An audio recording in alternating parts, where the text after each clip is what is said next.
Special মানুষের জন্য কোরবানির মাংস রান্না করলেন অপু বিশ্বাস। সাধারণ মানুষের পাশাপাশি পবিত্র ঈদুল আজহা স্পেশাল মনে হচ্ছে। হ্যাঁ, আসলে স্পেশাল কেউ খাবো। পশু কুরবানি দেন অধিকাংশ তারকা। কেবল যে মুসলমান ধর্মাবলম্বী তারাই ঈদের দিন পছন্দের পশু কুরবানি দিয়ে থাকেন এমনই নয়। ছবি সঙ্গনে দীর্ঘদিন ধরেই বিদ্যা সিনহা, মিম, অপু বিশ্বাসের মতো নায়িকারাও কুরবানি দিচ্ছেন। আদৌ কি তাদের কুরবানি হালাল হচ্ছে না হবে? গত বছর ছেলে আবরাম খান জয়ের নাম ছাগল কুরবানি দিয়েছিলেন অপু বিশ্বাস। বিগত কয়েক বছর ধরে ছেলের পছন্দের ছাগল কুরবানি দিচ্ছেন তিনি।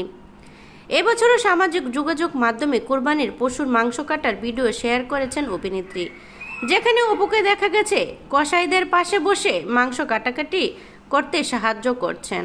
ভিডিওতে অভিনেত্রী জানান খাসি কুরবানি দিয়েছেন তিনি। এরপর অপর একটি ভিডিওতে দেখা গেছে মাটির চুলায় অপু বিশ্বাসকে মাংস রান্না করতে সেই ভিডিও শেয়ার করেছেন অভিনেত্রী নিজেই, যেখানে অপু বলেছেন কুরবানি দিয়ে মাটির চুলায় কুরবানির মাংস রান্না নিশ্চয়ই স্পেশাল মনে হচ্ছে। হ্যাঁ, স্পেশাল, কেউ খাবে? এদিকে অভিনেত্রীর সেই ভিডিওতে অনেকেই মন্তব্য করেছেন। ভক্তরা বলেছেন পছন্দের মানুষ সাকিব খানের জন্যই হয়তো রান্না করছেন অপু বিশ্বাস।